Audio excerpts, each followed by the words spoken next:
Bonjour à tous et bienvenue sur la chaîne Les Stats JDR, chaîne sur laquelle on pense le jeu de rôle pour vivre ou faire vivre des expériences personnelles et viscérales.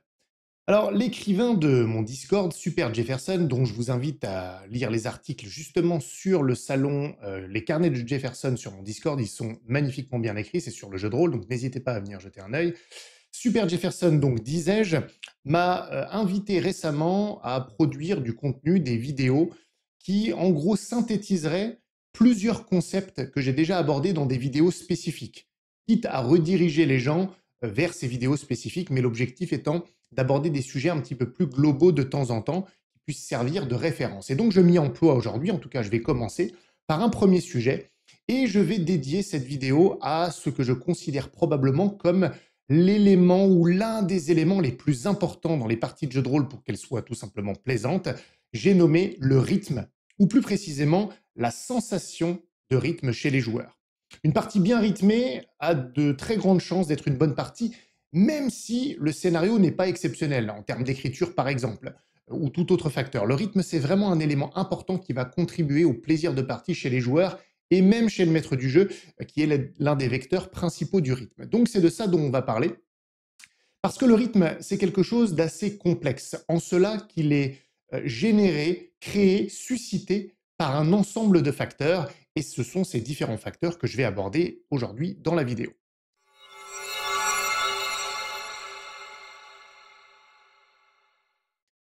Dans un premier temps, le premier facteur du rythme, générateur de rythme, c'est probablement le plus important et même le plus ignoré des différents facteurs. J'irais même jusqu'à dire que c'est probablement l'un des moins théorisés en jeu de rôle. J'ai nommé la densité. C'est un élément fondamental pour moi pour générer du rythme. Alors c'est quoi la densité en jeu de rôle? Eh bien, c'est un ratio ressenti, hein, c'est pas vraiment un chiffre concret, bien entendu, c'est un ratio entre la durée d'une partie et le nombre de scènes qui sont jouées dans cette durée-là. En gros, c'est ça la densité en jeu de rôle. Alors attention parce que ces scènes ne doivent pas être confondues avec des séquences qui, elles, peuvent contenir plusieurs scènes. Je vous donne un exemple, si on a une séquence de combat qui dure 30, 40 minutes, où il se passe plein de choses, il peut y avoir plusieurs scènes ou plusieurs blocs dans cette séquence de combat, avec différentes étapes, différents changements dans la narration qui vont faire évoluer la situation. On peut quand même découper ce combat en différents blocs, différentes scènes. Donc à ne pas confondre, on parle bien de scènes dont l'amoncellement sur une durée donnée vont contribuer à augmenter la densité qui, elle, en retour, est génératrice de rythme. Alors, lorsqu'une partie est dense, le rythme ressenti, comme je disais, va être plus important.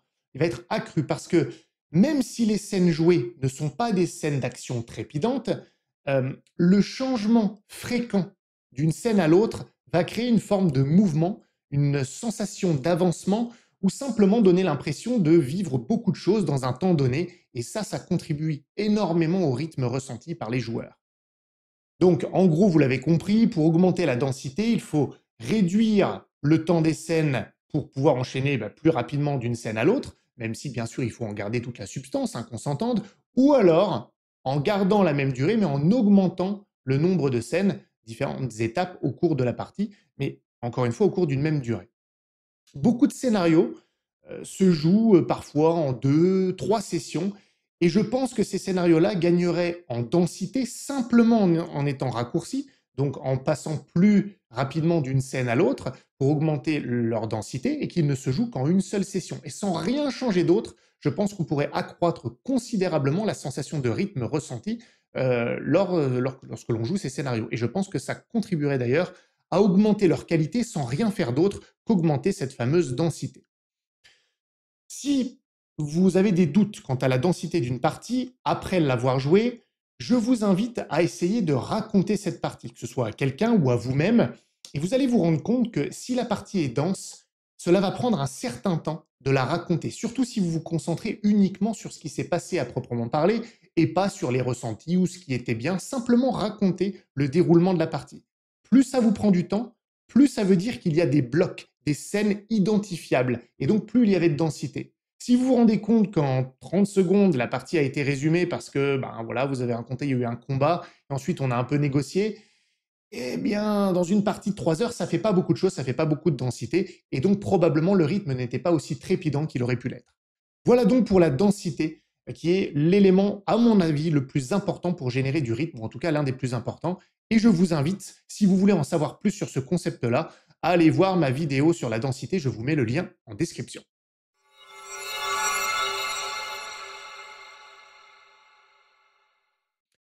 Deuxième clé ou élément fondamental du rythme, des situations qui évoluent de manière tangible. Une situation qui stagne sur une même scène pendant 10, 15, 20 minutes va sembler longue. Surtout si, encore une fois, elle stagne et qu'au début de la scène, on est à une situation et qu'on est à la même situation 15 minutes plus tard. A contrario, une scène au sein de laquelle la situation va évoluer constamment, même si c'est petit bout par petit bout, va donner une impression d'une scène rythmée, même si ce n'est pas une scène d'action. J'y reviendrai sans doute.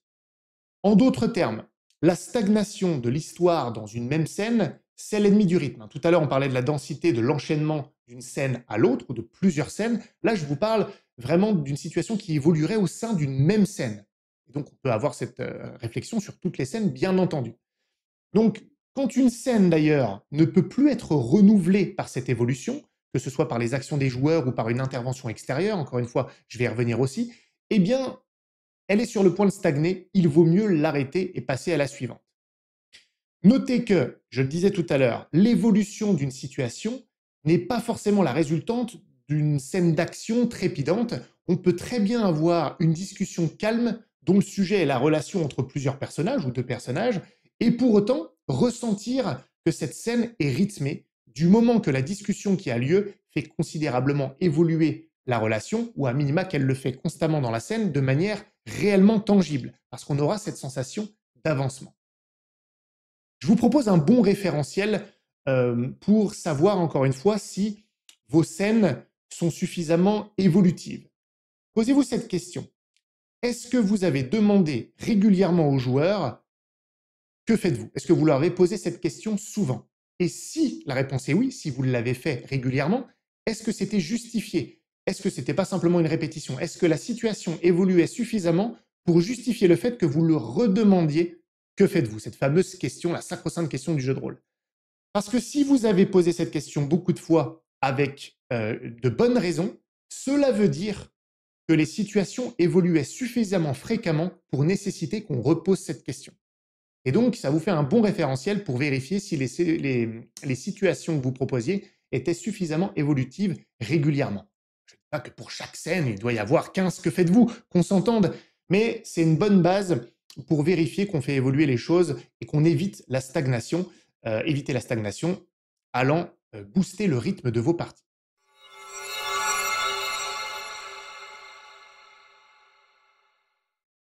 Troisième point maintenant, qui est générateur de rythme, c'est l'alternance de la parole, ou en tout cas à qui vous la donnez. Au lieu de vous adresser au groupe entier, y compris lorsque tout le monde est présent au même endroit, adressez-vous à minima de temps en temps aux différents joueurs individuellement. Mais c'est même plus que ça. Faites-le d'abord pour un joueur, vous lui adressez la parole, vous lui demandez ce qu'il fait, et ne passez pas à un autre joueur avant qu'on ait vérifié si l'action du premier avait abouti à un changement. Parce qu'une fois que c'est fait, une fois qu'il a résolu son action et que la situation a avancé, qu'il y a eu une évolution, un changement, vous pouvez passer au joueur d'après pour que lui-même agisse et fasse à son tour évoluer la situation. Et si vous le faites comme ça 3 ou 4 fois suivant le nombre de joueurs, voire même 5 fois, vous aurez fait avancer la situation indirectement, ou en tout cas susciter l'avancement et l'évolution d'une situation, simplement en ayant donné la parole. Alors que si vous donnez la parole, même individuellement, à chacun d'entre eux, avant même qu'on résolve quoi que ce soit, finalement, vous allez créer un seul changement, même s'il va être, entre guillemets, pluriel parce qu'il y aura eu plusieurs actions, plutôt que de bénéficier d'une évolution chronologique en donnant la parole aux joueurs. Alors vous me direz, oui, mais alors ça veut dire qu'ils ne vont pas agir en même temps? Faites bien sûr preuve de cohérence, de bon sens, arbitrez correctement, mais gardez quand même ça en tête. C'est bien parfois de faire avancer même un tout petit peu la situation avec un joueur, puis de poursuivre cette évolution au lieu de la faire en même temps parallèlement avec un second joueur. De plus, lorsque vous vous adressez spécifiquement à un joueur, vous allez forcément l'impliquer plus personnellement, presque plus viscéralement, et donc vous allez lui donner la sensation d'être vraiment impliqué dans l'action, vous allez lui donner l'impression, véritable d'ailleurs, de jouer, Et ça a tendance à contrecarrer les longueurs ressenties qui donnent l'impression que la scène ou la partie elle-même n'est pas rythmée. Hein, dès qu'on se sent impliqué, dès qu'on a l'impression qu'on joue, tout à coup les choses semblent plus rapides pour le joueur, tandis que lorsqu'on est spectateur, tout se ralentit. Donc l'alternance de la parole, jouer avec ça va vraiment donner du piquant au rythme de vos parties.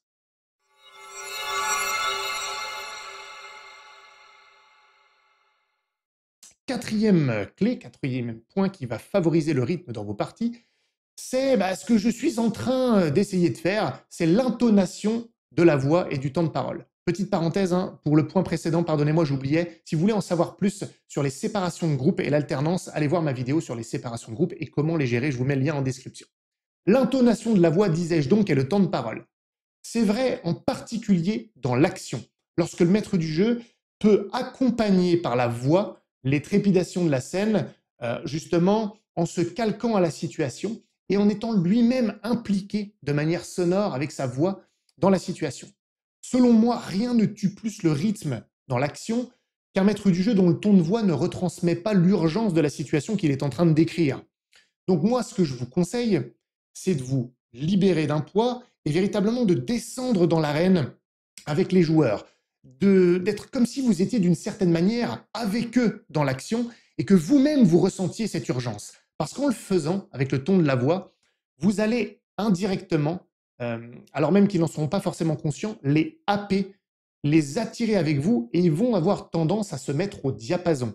Et tandis qu'ils le feront, ils se sentiront encore plus happés, transportés, ils vont surfer la vague de l'intonation entre guillemets, et ça va donner une impression de rythme dans la partie. Encore une fois, on va s'éloigner du côté spectateur et vraiment les faire couler avec vous dans la cascade de l'action parce que votre voix va les y encourager.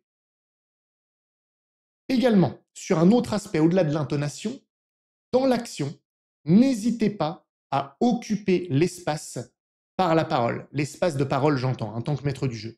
Je sais qu'on entend souvent que la parole doit être au joueur, que le MJ doit se forcer à moins parler. Et c'est vrai parfois, voire même souvent, surtout dans les interactions roleplay. Évidemment, il faut donner la main au joueur. Mais je trouve que c'est assez faux dans l'action. Dans l'action, il y a beaucoup de choses qui vont se passer en peu de temps. On parlait de densité tout à l'heure. Et parce que forcément, ça va vite. Et donc, il ne faut pas hésiter à avoir un débit de parole important pour décrire plusieurs choses, même si les joueurs ne retiennent pas tout, ce n'est pas grave. Et le débit de parole du maître du jeu va donner cette impression d'urgence et donc de rythme dans l'action. Et donc, c'est particulièrement important dans ce type de scène, rythmée cette fois au sens strict du terme, lorsqu'il y a vraiment beaucoup de choses qui se passent en peu de temps, une fusillade, une course-poursuite. Là, OMJ d'occuper l'espace, et vous verrez que souvent, en plus dans l'action, les actions des joueurs sont décrites moins longtemps, on est dans quelque chose d'un petit peu plus saccadé, ce qui n'est pas pour nuire au rythme d'ailleurs, parce que si on part dans du lyrisme pendant 10 minutes sur son tour, eh bien on a tendance à réduire l'action. Si parfois on peut s'y autoriser pour développer quelque chose d'un petit peu plus flamboyant, il n'y a pas de problème là-dessus, évidemment. D'ailleurs, si vous voulez en savoir plus sur le temps de parole du maître du jeu, n'hésitez pas à aller voir ma vidéo qui est dédiée à cela. Je pense que ça s'appelle le temps de parole en jeu de rôle. Je vous mets aussi le lien en description.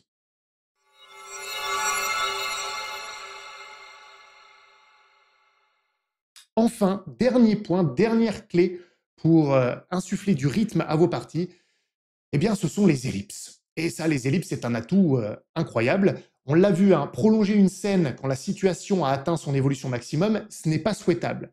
Mais parfois, la situation risque, en jeu, narrativement, de par la force des choses, risque de ne pas évoluer pendant des jours, voire des semaines, voire peut-être même des mois. Et ça n'est pas grave. Dans ce cas-là, il ne faut pas hésiter, en tant que maître du jeu, à dire que le temps passe, plusieurs mois, c'est pas grave, pour passer directement au moment où la situation de jeu va pouvoir évoluer de nouveau et qu'on va retourner donc dans cette absence de stagnation, cette évolution constante, parce que la narration pourra reprendre en cohérence plusieurs semaines, plusieurs mois plus tard, alors que ce qui se passait avant n'était plus très intéressant d'un point de vue jeu. Donc ça, c'est l'ellipse, et ça va vraiment vous aider à passer outre les moments qui, eux, ralentiraient le rythme si on les jouait. Trop de sessions ou de campagnes voient, à mon avis, leur rythme entravé par des maîtres du jeu qui se sentent coupables d'imposer une ellipse en se disant « et si mes joueurs voulaient faire quelque chose, et si je leur coupais l'herbe sous le pied ?»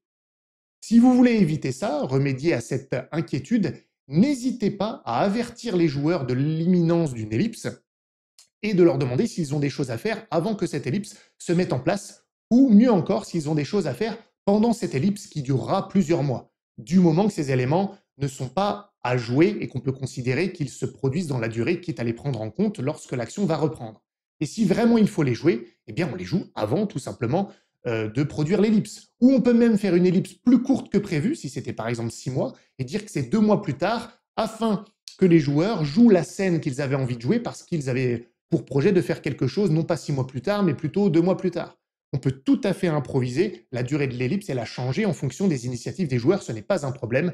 Pour autant, on aura rythmé la partie en évitant ce qui n'est pas nécessaire et qui aurait pu nuire à ce fameux rythme qu'on recherche tant.